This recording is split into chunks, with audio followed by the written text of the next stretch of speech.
Can coffee be even more delicious? Scientists crack its genetic code.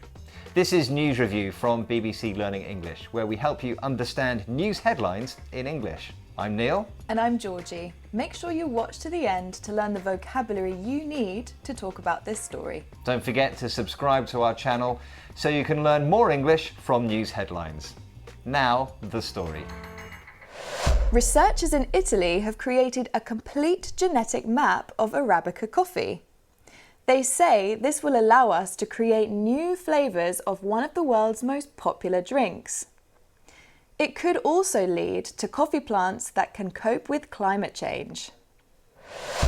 You've been looking at the headlines, Georgie. What's the vocabulary people need to understand this story in English? We have shines new light, buzz, and bruise.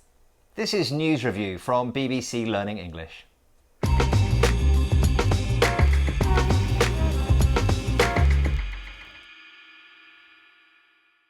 Let's have a look at our first headline. This one's from Daily Coffee News. Study shines new light on the complex Arabica coffee genome. So, this headline is about a new scientific study in Italy into the coffee genome. That's the DNA of coffee. We're looking at the expression shines a new light. It contains shines. Now, Georgie, the sun shines and the lights in this studio are shining on us. Can you tell us more?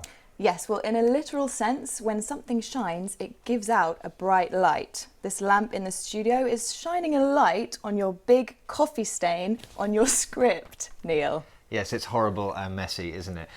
Okay, so light and the sun can shine, but in this headline, it says that a study shines a light. How does that work? Well, here, like in lots of news headlines, they are using the language figuratively. To shine a light on something means to draw attention to something so that we focus on it. Yep, and in this headline it says shines a new light. That just means that obviously there was some research before, but this is new research. What else can we shine a light on? Well, Neil, you did your driving test recently, didn't you? The good news is you passed the driving part, but unfortunately you failed the written part. This really shone a light on your laziness when it comes to study. Thanks, Georgie, for shining a light on my laziness. Let's look at that again.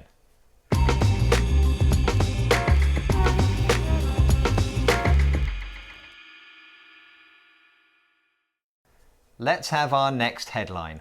This one's from Nature Publishing Group. New buzz about coffee genes. A more complete genome sequence of world's most popular variety. So this headline, like the last one, emphasises that there's something new happening that people are interested in. The word that we're looking at is buzz. It's a lovely word. It sounds like what it is. It's the noise that bees make, buzz. Yes, that is one meaning, but here it's used metaphorically to mean that there's excitement about this new coffee gene map. It still reminds me of that sound buzz. There's a buzz of excitement. Yes, and you've been looking at a buzz, that's a noun, but can it be used in other ways? Yes, it's also an adjective. That word is buzzing and it means excited. I imagine that people are excited or buzzing about the possibility of new coffee flavours. It's also got a coffee-related meaning as well. When you drink too much coffee, you are buzzing. It means you are very awake. The coffee gives you a buzz. Well, I'm buzzing to find out what our next headline's going to be, but before that, let's get a recap.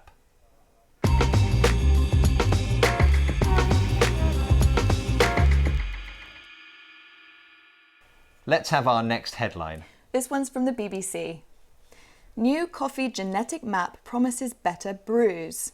So we know what this story is about. We are looking this time at the word brews. Georgie, what is a brew? Well, brew or brews as a noun, like it is in the headline, is a cup of tea or coffee, in this case, coffee. The new genetic map promises better brews. There's a chance of better coffee in the future. In British English especially, it's very common to say, I'm going to make a brew, do you want one? Which is usually about tea. Are you offering? Actually, I prefer coffee. No, Neil, that was just an example. But when we finish this, you can make me a brew. Okay, I'll make some coffee. I've got some of those new delicious Arabica beans. But this word brew, is it used in any other ways? Yes, brew is also a verb which has two meanings, both involving making a drink. The most relevant for us here is the process of making tea or coffee. To brew tea or coffee, you mix them with hot water. You can also brew beer. Yes, but that's a different process. Let's look at that again.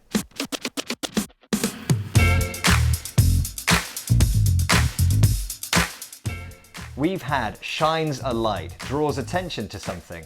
Buzz, an atmosphere of excitement. And brew, a cup of tea or coffee. Now, if you've enjoyed this, we think you'll love this 6-minute English box set all about coffee. Click here to watch. Don't forget to click here to subscribe to our channel so you never miss another program. Thank you for joining us and goodbye. Bye.